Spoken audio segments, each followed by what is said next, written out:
আসি আপনারা জানেন।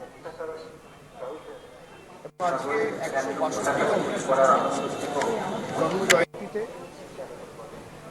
তার যে প্রতিকৃতি রয়েছে তার প্রতি শ্রদ্ধা নিবেদন করে মহারাজগণদের আশীর্বাদ নিয়ে যাতে আগামী দিন আপামর বঙ্গবাসী খুব ভালো কাটে এবং তার মতাদর্শকে পথ চলার পাথেয় এবং প্রেরণা হিসেবে আমরা আগামী দিন সমাজকে আরও সমৃদ্ধশালী করতে কাজে লাগাতে পারি, সেই কারণেই আমার আজকে আসা।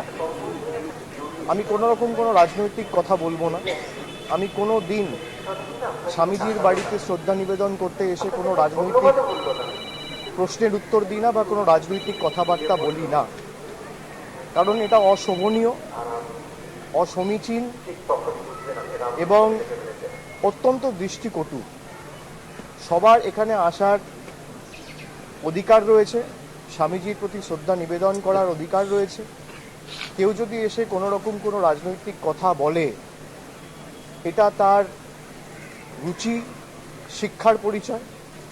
আমি আগের বছরও যখন এসেছি, তার আগের বছরও যখন এসেছি, এই মাটিতে দাঁড়িয়ে, এই পবিত্র ভূমিতে দাঁড়িয়ে রাজনৈতিক কথা বলা কোনোদিনই শোভনীয় নয়।